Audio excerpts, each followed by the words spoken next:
know who's here.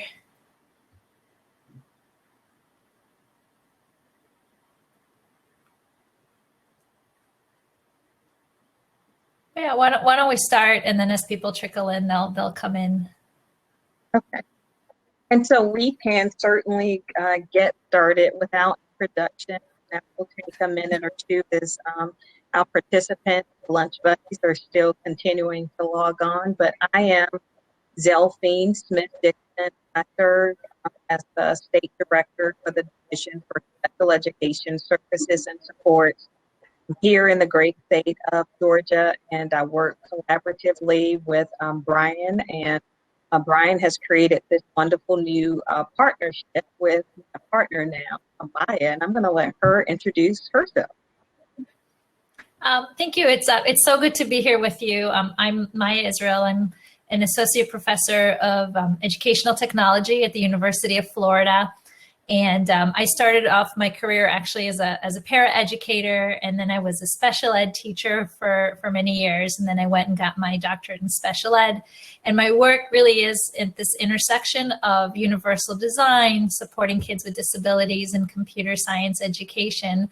And so Dr. Dixon mentioned a moment ago that we have this new partnership, this UDL for CS work, that we're super excited, and I feel like I'm an honorary Georgia member, as my mom and my brothers and all of my nieces and nephews are in Atlanta, so I appreciate being part of this. Thank you. And just in case you were wondering if you're in the right place, definitely in the right place with the right collaborators, and we're going to start today's kind of just informal sharing, because we really want it to feel like a conversation, not a technical assistance training webinar. And we're going to start by sharing something that's going to really just set the tone for why this work has just been so critically important in Georgia. So give me 1 minute.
Kind of ended a little abruptly.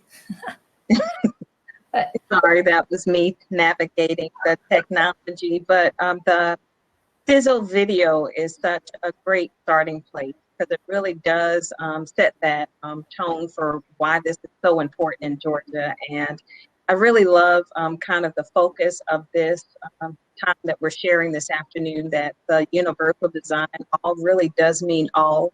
There's absolutely no need to say this is for all of Georgia students to include students who are economically disadvantaged, or students who may be labeled as migrant students or economically disadvantaged, or students who are students with disabilities, that we really do believe that all, I will say, and as we move to the next one and just kind of process some of this information, there can be a very big difference in creating opportunities for diversity and really creating opportunities for inclusion. And so diversity really looks like that video. It really shows how the heart of this work really means that all means all. But the hard part of this work is ensuring that each of Georgia's students has access to this phenomenal opportunity. And so what you're looking at here is really a resource that we already have available online. It embraces the whole child concept. When we're talking about computer science, we're not talking about something that's sitting out there on the side that's optional. We're talking about something that as Georgia leaders, we really believe that this is a critical component to how we embrace meeting the needs of the whole child. And we understand that there are definitely things that we classify as non-academic factors that definitely will help to support those academic outcomes. And so one of those areas you see there is challenged as we continue to advance to the next slide. And what that does is it really helps to just kind of polarize for us the opportunities by which we want to ensure that we are challenging our students academically, because what we know is that students who have been challenged academically, they have the best opportunities to succeed. They have the best opportunities to, number one, complete school and not drop out. They have the better opportunities to have those post-school success. And so as we're thinking about this, all has to mean all, because if we are really defining computer science as really a way that we can help build capacity for our students to be critical thinkers, interface with technology, and the list goes on, then we certainly don't have luxury of excluding certain populations of students from this. And so as we move forward, you're good. Thank you so much for setting the stage. And the way that we really thought about today is having a conversation. So between ourselves, and then opening it up for questions and conversations with you as well. So this is a slide that I changed right after the keynote. You could see the center of the blue is a little different now. But one of the things we want to unpack are what are some of the barriers to that full participation, full belongingness, and what are some of the pathways through those barriers. And so what we're going to do for the next few minutes is talk about some of those barriers, but do so from the perspective of like knowing what they might be, but then what are some ways to move forward towards that full participation and belonging. And so what I'd like to be able to do is maybe what we'll do is we'll talk about some of these at the systems level, at the school, and at the classroom level, and kind of go back and forth. And so as we started to think about this, like thinking about what are the systemic barriers, so at the state level, at the national level, at the school district level, that are going to affect the participation of all kids. Some of the things that came to mind are access to tools and material, biases of decision makers. And so there are these kind of, to what extent are CS4All initiatives actually considering all children, including children who have kind of the range of needs and strengths that that we see in schools in Georgia and across the country. So Zelphine, I was wondering whether, like, from like that perspective, because you have the state view, kind of what are your approaches to thinking about those systemic barriers? So one approach has been, and probably a myth that I should dispel up front, there's a myth that because the appropriate accommodations and supports or special education personnel are not available in environments where typically we're teaching computer science, that it kind of creates this paradigm in which we exclude students with disabilities for this consideration. So I think it's important to talk about the role of the IEP team is not just the critical decisions regarding access to the curriculum for reading and math. It's access to the curriculum, it's access to extracurricular activities, it's access in general. And so if a student with a disability needs accommodations or supports relative to what it means for me to be able to access this computer science class, that is not removed because it's not checked off as math or checked off reading. And so I think it does come back to the IEP planning process. And the other thing is, I think sometimes we approach this area with such a bias of the type of student whom it would be appropriate. And so it's exactly, in many instances, the students who have been, for example, unsuccessful with learning to read proficiently and all of these other pieces, who can, at the very same time that they're not reading proficiently, can pick up a piece of technology and inform us better than the adults of how to engage with that piece of technology. And so I think it's a real missed chance that we have to really leverage what kids already enjoy doing, are already doing naturally, and kind of remove the bias. Yeah, I really appreciate that. And when you mentioned the IEP team, one of the things that I've seen people do that's been really successful is not necessarily have IEP goals related to computer science, but thinking about how can they address IEP goals within the context of computer science. And when that happens, like the IEP team starts to shift the perspective of the role of computer science. So it's about being a full participant and thinking about, are there IEP goals related to self-regulation and communication and collaboration that can be taught in this way? Are there some related to self-regulation, for example? And so the IEP teams that I've seen be most successful are those that can think outside of that box of reading and math and behavior, right? You could think about it much broader. So I appreciate that very much. And when you were also talking, it made me think about to what extent is the curriculum disabling learners, right? So thinking about the students as being successful when they're presented with curriculum and material that is flexible enough to meet the needs of all kids, right? So kind of with the idea of universal design for learning. So that made me think about it as well. And Maya, you made a really great point, and kind of the reality is technology is the wave of, it's the current wave and it's the wave of the future. And so if we don't embrace this whole concept, computer science for all, then what would we be saying about certain populations of students who don't have the benefit? Like, I can tell you that there are a number of instances by which we hear stories, painful stories of, an example, a student with a disability who may not understand digital citizenship. It may not understand how powerful and damaging the impact of interfacing inappropriately with technology, how it can paralyze your ability to stay with your non-disabled peers, where ultimately in some instances students have been removed from school based on this. And so I think we also have to look at the unintended consequences. If the wave of the future is really advancing technology and the way that we interface with it to solve problems, what are we saying when we isolate certain populations of students from the benefit of this opportunity? Yeah, for sure. So I'm going to jump to another barrier that we see a lot, and I'd love to be able to get some of your perspective on that as well. Kind of at that school level barrier circle, some of the things that we see being a major barrier, scheduling.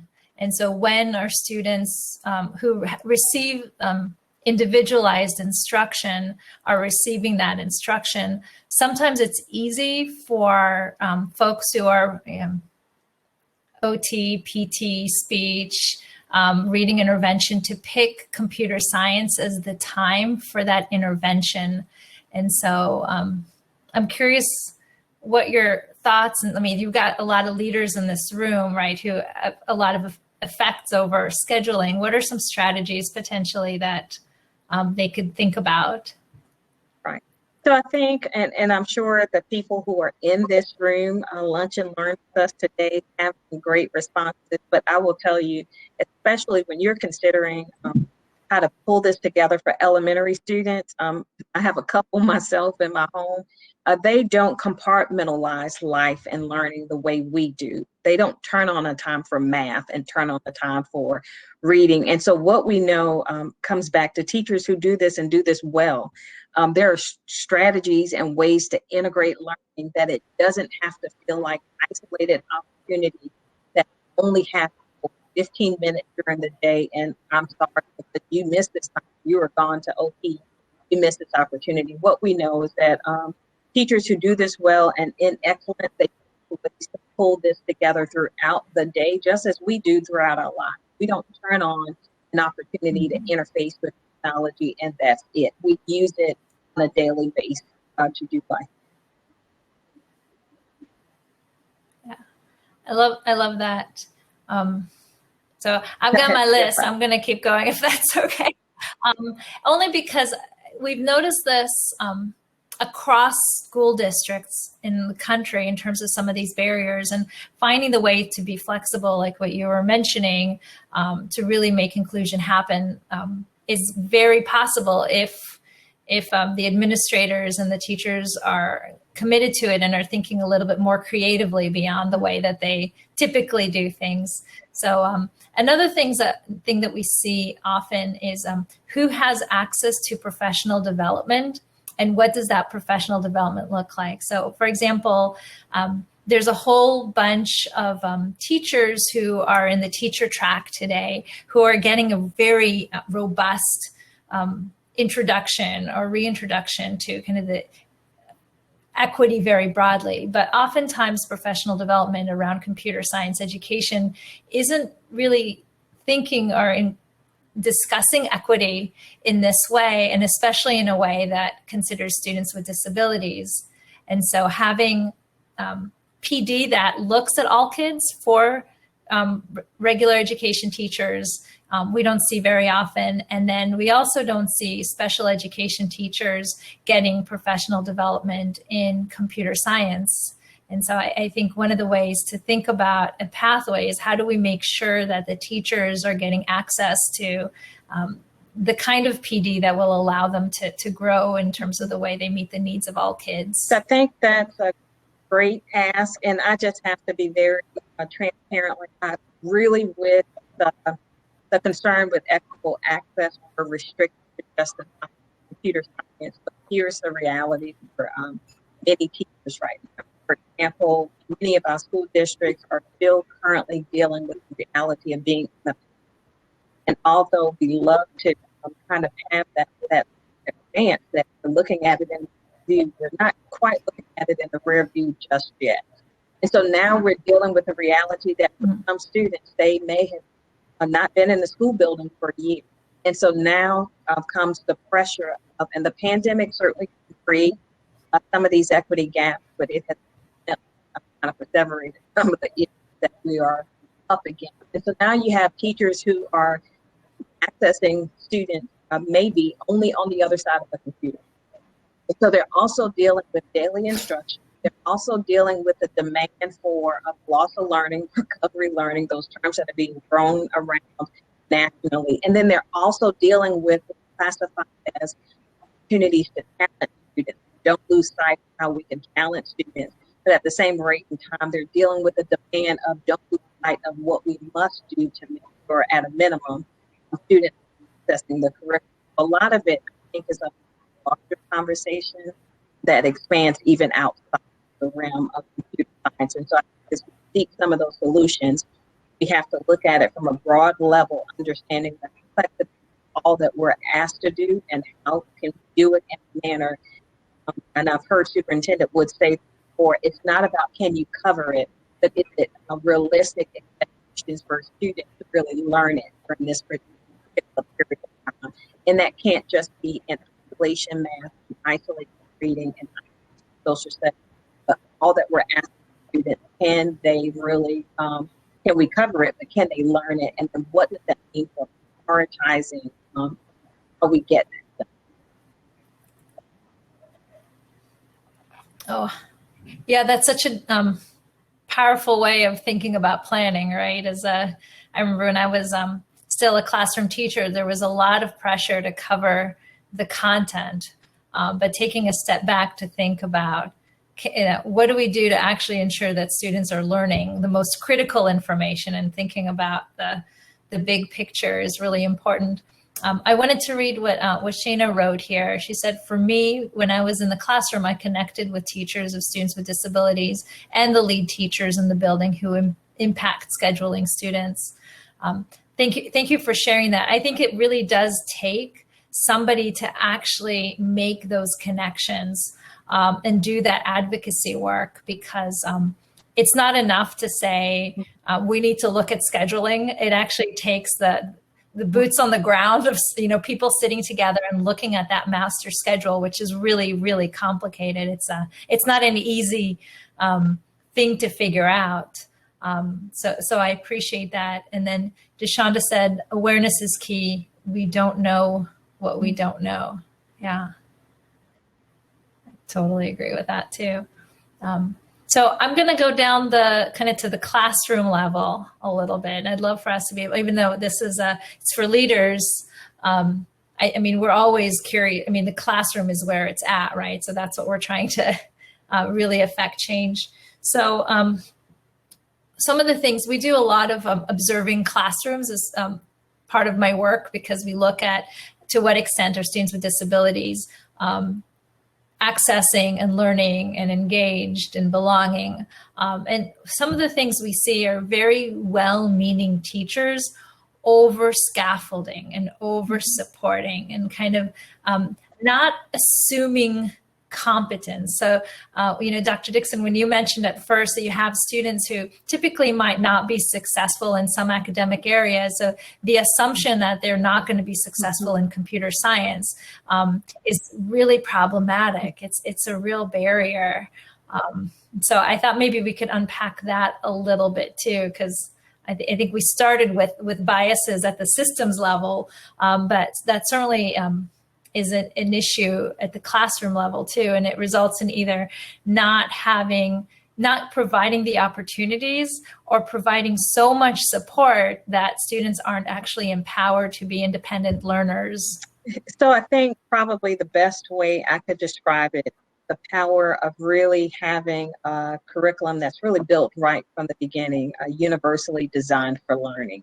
And what we know many years down the road with looking at the impact of universal design for learning, there are many things I benefit from that was really designed for UDL purposes that was never intended for me. As a great example, if I go into the women's restroom and I see that all the stalls are empty, I'm probably going to pick a stall that wasn't designed for me, but it's available because it's comfortable. That's the power of building a curriculum that's universally designed for learning. What we know is while that curriculum was really designed to accommodate the needs of different learners, there's some learners who may not need it, but definitely benefit from it. And so also you build in opportunities for differentiation, and that differentiation happens really at the teacher classroom level. And all those things create opportunities for diversity. But you continue to hear Dr. Meyer use that term belonging. And I don't know, I would love to see in the chat, what is your impression of what is he talking about with belonging? Because I can build a curriculum that's universally designed for computer science, and the list goes on, but it doesn't automatically mean that there is an assumption, there is a degree of belonging. Belonging comes with building relationships.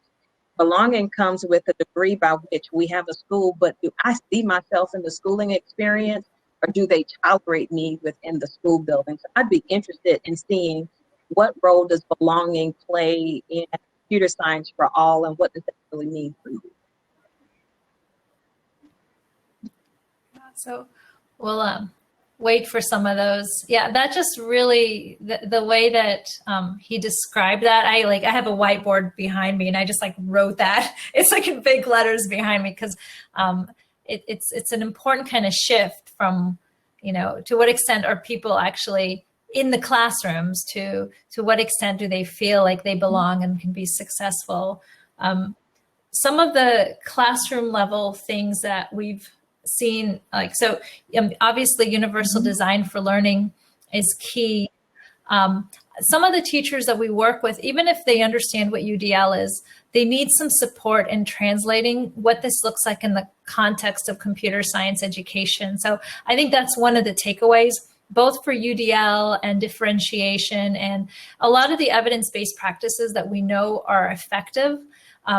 For teachers who are new to computer science, especially, we consider them twice new. They're new to CS and they're new to this idea of all within CS. And so helping them translate what this looks like in CS is a really important thing. So not to make the assumption that if a teacher can use certain practices when they teach math or science or literacy, that they will automatically know what that looks like in the context of computer science. So to whatever extent you have coaches and PD providers and other teachers that can help make that translation, I think is really important, as well as what are, appropriate accommodations and modifications.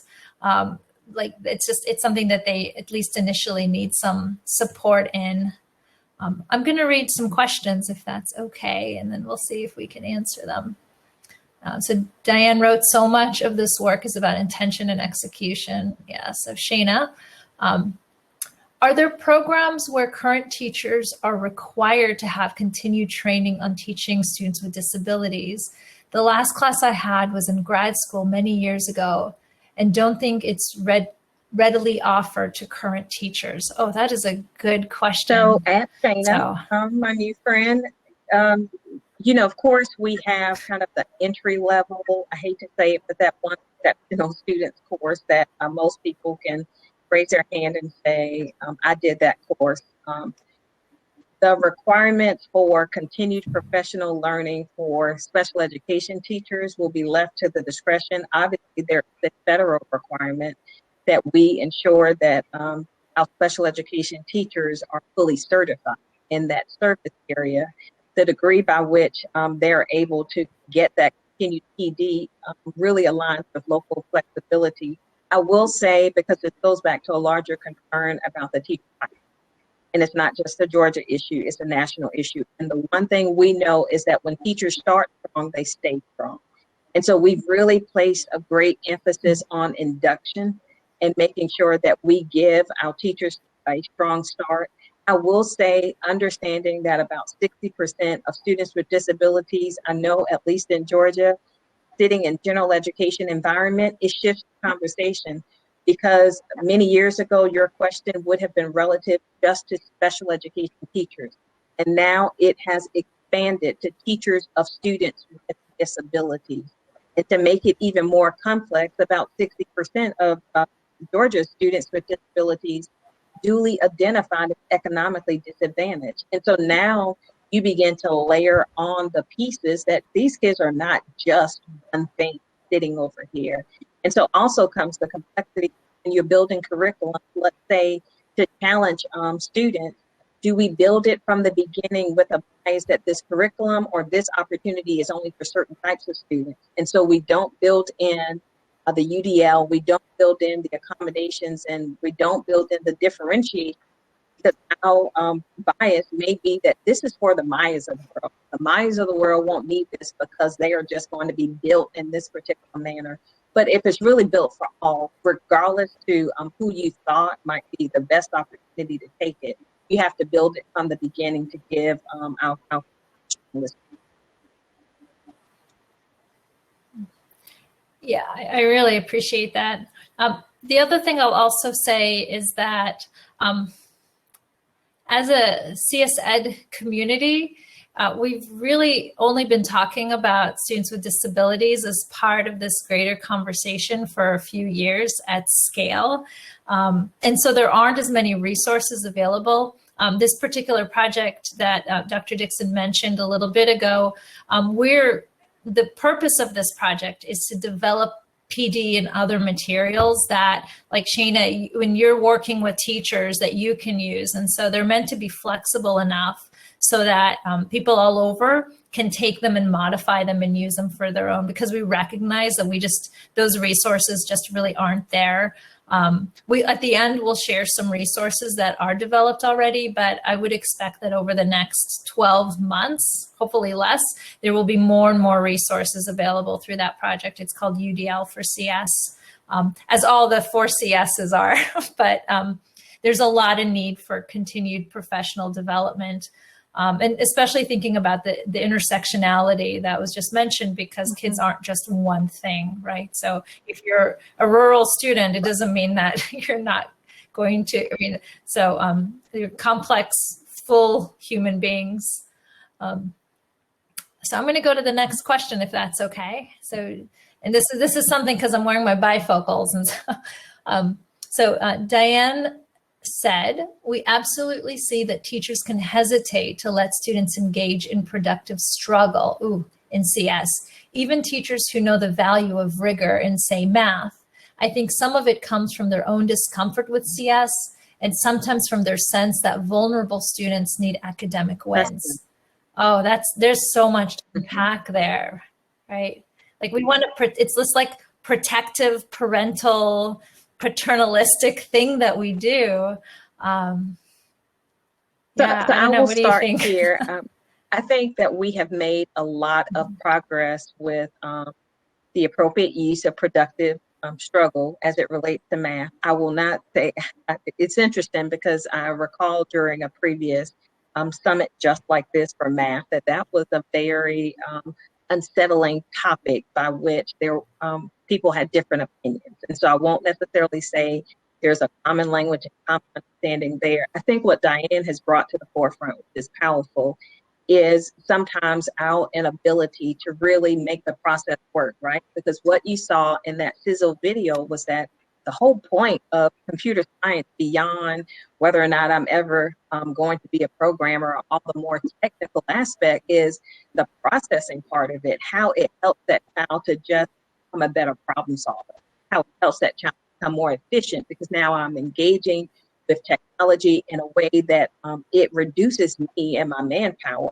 I'm doing it in a whole different way. So now, kind of when you think about all those particular pieces, it goes back to the fundamental part. Is it a can't do or a won't do?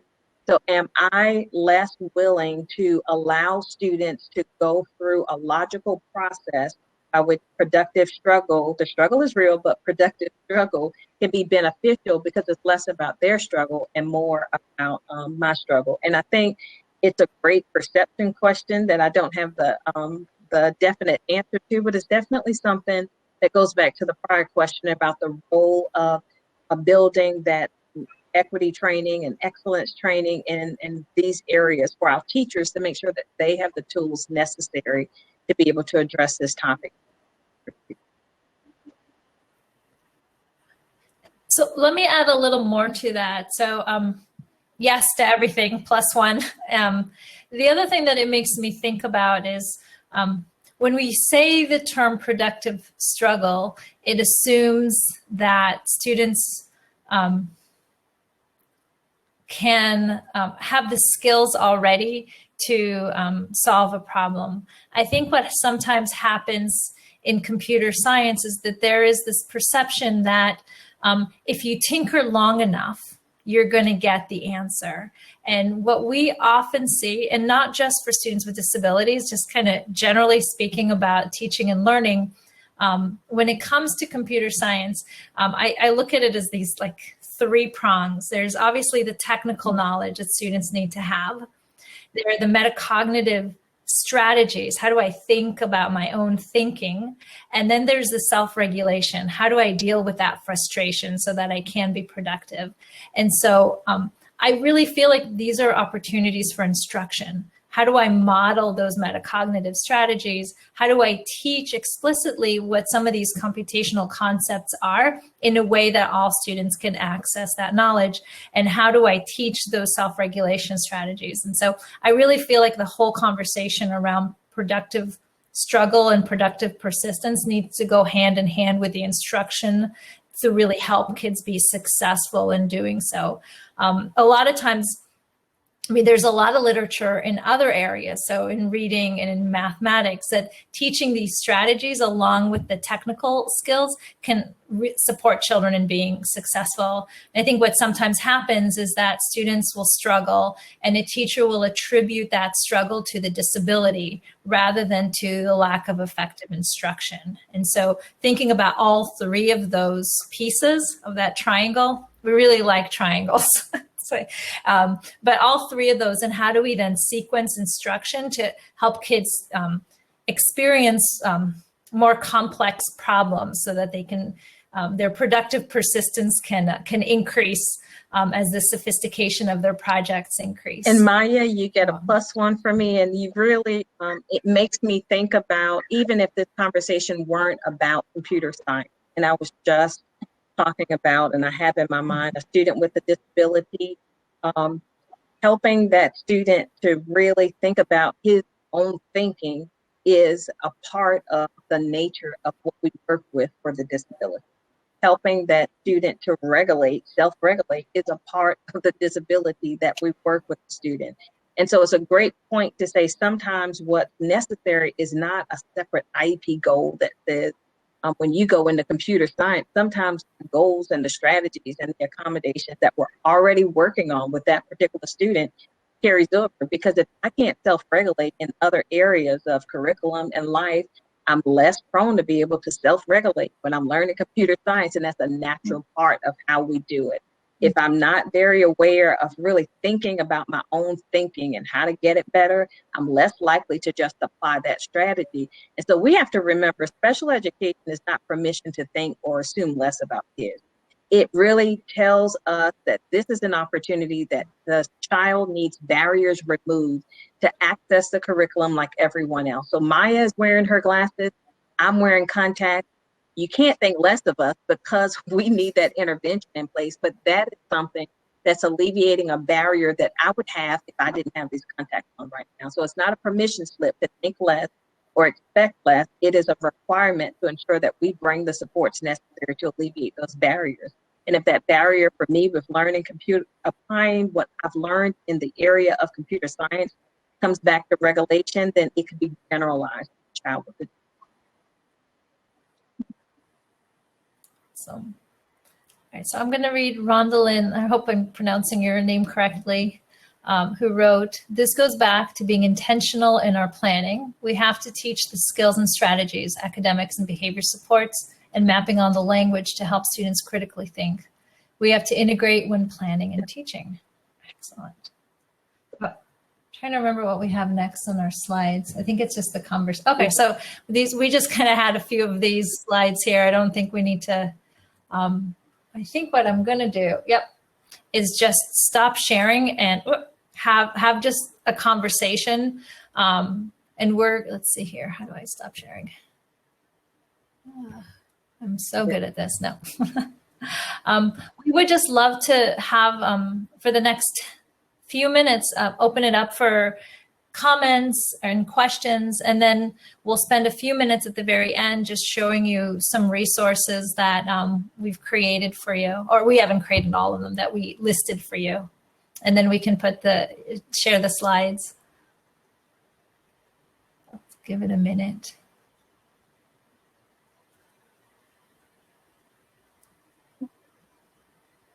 Okay. Yeah. I was just going to say, we continue to see that theme of integrating for planning and teaching. And again, we have such opportunities locally to really influence what becomes important in a classroom. And it makes you ask the question, are all the right players at the table? You know, who's really informing that level of importance or priority? So it does need to start at the beginning, but you have to have the right steps from the So as somebody who kind of thinks about students with disabilities and special education very deeply, and like seeing what's happening in computer science education, are there like specific things that you wish the community would think about or would do now to kind of elevate or to just move the conversation forward in terms of inclusion and belonging and access? I got distracted reading Shayna's question. It just really, again, I think, so here's the opportunity we have. The opportunity we have is that the push, the new access, the standards, expectation, all of this is still relatively new and in a rollout phase. And so we're really getting to influence the thinking and lessen the opportunities for bias from the very beginning. So this is much better than having a requirement for computer science for all 20 years ago that we realized in retrospect that now we have to retrofit, which is what we do a lot because some students unintentionally were excluded. Now we go back and fix it. This is an opportunity to really wrap supports around the great work that teaching and learning are already doing to say, when we build this, we're going to build this right from the beginning. And so I know that Brian is already having conversations at Willwood District who are asking tough questions like, I see CS for all, but how am I going to do this for certain groups of kids? How am I going to do this for certain environments? How am I going to do this for certain classrooms? And those are great questions, and we're all in this together, put our heads together. I think the non-negotiable is all means all. But it's definitely up for negotiation to say, let us be your brainstorming buddy to figure out how to do this well, make sure that we're intentional about not excluding students or student groups. Yeah.